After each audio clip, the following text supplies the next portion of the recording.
What's up, guys? Before I begin, we're going to start this one out with I'm back off the wagon, some caffeine. So, this week of training here, I guess 2 weeks, because this is weeks 31 and 32. Decided to combine them because I had one really good week, and I'm going to show you all that one, and then I had kind of a dodgy second week. And I'm going to be out of town here for the next week or so, celebrating my wife's 30th birthday.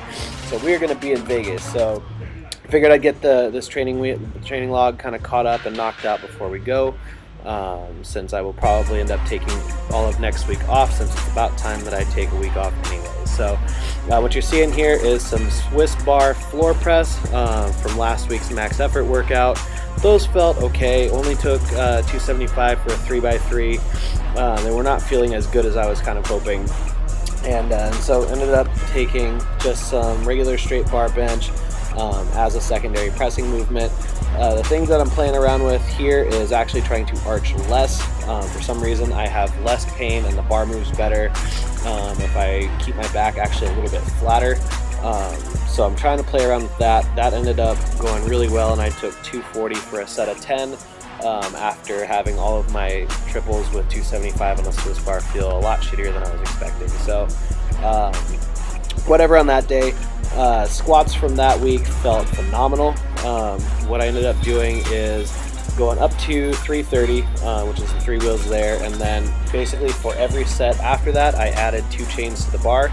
So what you're seeing is 330 straight weight, then 330 plus 80 pounds of chain, 120, 160, 180, 160, 200, 240, and 280 pounds of chain.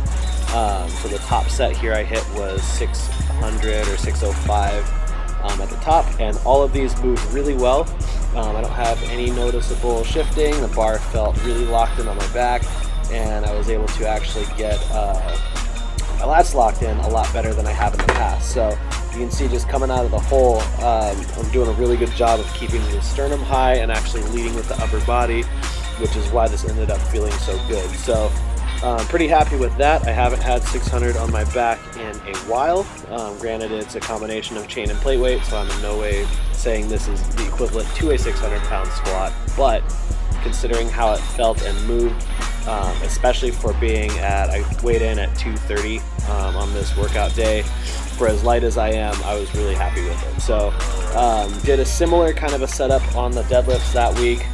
Went to 405 in straight weight and then added 2 chains per set.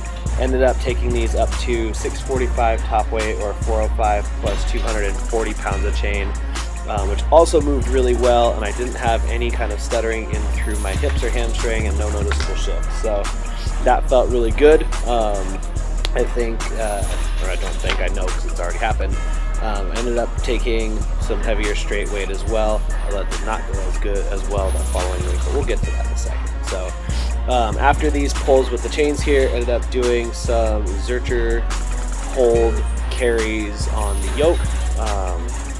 I didn't end up pulling that video off my phone, doesn't really matter, but basically you hold it like a Zercher squat on the elbows, and then basically did 100 feet with that. So took that up to 280 for 100 feet, then got like 50 feet with whatever 330, and then knocked it back to 280 and did that for 5 more sets of 100 feet, all done beltless. And that did 2 things. It lit up my core really well, so I really like it for that, but it also flared up my biceps and my elbows and gave me pretty decent tendonitis for about 3-4 days afterwards. So I really like that variation. I think maybe I should try doing it in a front rack position, or just kind of keep it less frequent, since it definitely will negatively impact my bench training if I keep them in too regularly. So that brings us to the dynamic upper day this week, and for probably the couple weeks after I get back from Vegas, we'll be using this for the dynamic effort work. Here you can see I have the pins set about 2 to maybe 3 inches off the chest, which is where I tend to miss a lift if I'm going to miss my bench, because I always come off of the chest with plenty of speed. Working from this height is actually a little bit harder, or a decent bit harder, than if I were to set the pins all the way at chest height. So I did that. I superset every set of speed bench with 10 reps on the inverted rows with the rings. I did change the hand angle and the grip style and everything. So Ended up getting 15 triples with that band setup, and then 15 sets of 10 on the inverted rows. So I'm trying to layer in some additional back work. My back volume is already fairly high, but I want to just flip the scale a little bit and do a little bit more horizontal pressing. Plus, since I only got one upper body workout in that week, figured it made sense to help double down on some of the preventative work as well. So after that, took 2 sets of what I thought was 20 but ended up being 16 on the dumbbell incline press with the 85s, so I'll nudge that up. Decided to work in a dead stop dumbbell row as my single arm rowing variation on this workout. I haven't done these in a really long time. I used to really like them, and I figured since the week prior to this I ended up finishing with 5 sets of 10 with the 150s, it'd be a good way to start getting a little bit of heavier work in on the single arm rowing as well. So I got sets of 10 at 125 and 150, and then I went to 175 here for a set, or 175 for a set of 8, and then this top set of 200 pounds on my kind of custom rigged Olympic dumbbell handle for a set of 8 as well. So the best I've done this for in the past, I want to say, is somewhere between 3 and 5 reps. They definitely didn't look as clean as these do. So I'm pretty happy with that. Although I will probably knock it down when I get back and keep those in that maybe 175 range and build some volume there. So I just wanted to see where a top end was so I know where I want to put my work in later. After that, followed with the sled rows, which I really like because I loop the strap around my wrist so it takes out the grip element, and I'm really just able to drive the elbows back and get a good squeeze in between the shoulder blades. And then followed that with some of these kettlebell tape presses with a 35-pound bell. Got the idea from a video by John Meadows, who suggested them for that long head tricep, and I do really like them. So I will keep those in rotation or kind of add them to my book of ideas. So the speed lower day, the setup I'm using here is pin squats into the chains with the safety bar. So this is 150 in plate weight plus 120 in chain for 10 doubles. These all moved really well. I did have to kind of adjust the floor there to get the height where I wanted it. These are just a hair above parallel because again, that's where I tend to slow down. And at this height with this setup, it feels really good because I do let the bar relax, but I can really focus on driving with the hips and the quads evenly. So these felt really good. I'm excited to keep those in rotation. For the speed pulls, went back to the deadlift bar and I'm pulling against average bands. So I went 10 singles here with 315 into the white Elite FTS average bands, which I believe are somewhere around 150 pounds of tension. I really need to get like a hanging scale or something so I can measure this instead of just pulling numbers out of my ass. So it doesn't really matter. It's against the white band. I log it as against the white band, but I would like to know because I'm a nerd and I like to know those things. After that, for the accessories, I am keeping in a good morning, although I did change those up as well. I went to a concentric good morning with the same setup that I did my speed work on. So I used the same 150 plus 120 in chain, and I created a giant set of the good mornings for a set of 5, followed by belt squats with 315 for like 8 to 10 reps, and then going immediately into I think a hanging leg lift is what I had. Yeah, hanging leg lifts for sets of like 10 to 15. So I did 3 rounds of that, and then followed it with 4 rounds of glute ham raises done really strict, more like a Nordic curl, reverse hypers with 6 plates on there, so kind of moderate heavy, just some seated calf work, and then a kettlebell front racked march type exercise. I didn't end up filming it because I was sweaty and tired and didn't care, but I stole the idea from Steffi Cullen, who had put up a post about it being a decent way to train the obliques, better than doing like a side bend, and they did actually feel pretty good. So I will probably add that into rotation for the next couple of weeks as well, just to see if I feel any improvement in stability. That kind of closes out week 31. Week 32, I just kept some of the highlights in here. The Monday max effort lower workout was shit. Everything was feeling off. I had a little bit of tenderness in around my left knee, around the VMO. I was wanting to work up raw since the week before it felt so good, but my raw squats felt like shit from literally the very first set going up. Went up with those to about 285 and that felt bad.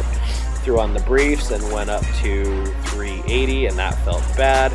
Went briefs to a box here at 420 and 470 or 415 and 465 and those felt bad. Added some knee wraps on and took 2 or 3 singles with 505 and those also felt bad.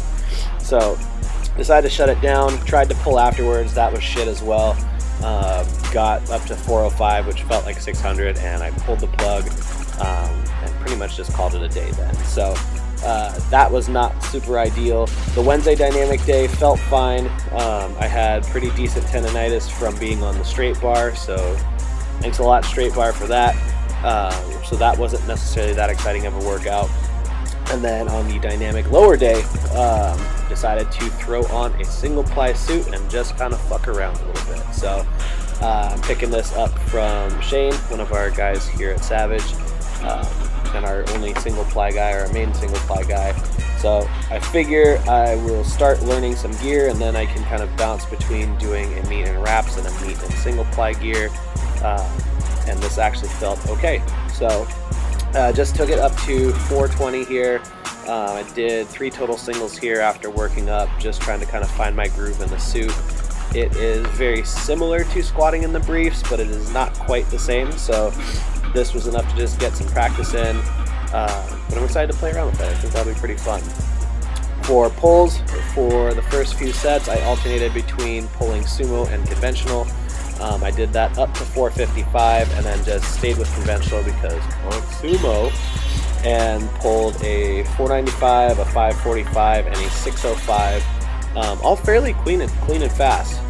So that was pretty exciting. I do need to still kind of get my groove locked in a little better. I think I also am at a place where I need to move my eye line up a little bit when I pull, because the pack chin and slightly down neutral neck, they don't feel as strong now as they did around this time last year. So if I can bring my eye line up, I don't know, maybe 20 degrees or something like that, I think it will help lock the lats in a little better and it will get the bar traveling up and back instead of letting it drift forward slightly. So you can't really see it so much on these sets, but once I get to the heavier sets with kind of 500 plus, you can see there's a little bit of a lag off the floor, and I think that's mostly due to lack of tightness in through the lat. So I see it, I saw it, I'll fix it. Next time that I pull, I'll try bringing my head up a little bit better, and I think that's really going to lock everything in and bring me back to the quality of pulls that I was doing last year. So that's about it. I'll be gone for the next 5 days in Vegas, so expect when I come back for me to probably smell like sin and regret and be pretty fair dark shade of deep mahogany. So excited to do that, excited to get out of town for a little bit since we are ramping up our prep for deadlifts for Dornbecker 2018. Expect to see the website and more details about that be posted when I get back. So that is it. I'm going to just let the last couple clips here roll through. Thank you for watching as always, and be sure to check out the gym's website at savagegym.com. Like the video, subscribe to the channel, share it with somebody who might give a shit about watching it, and I will talk to you all when I get back. Thanks.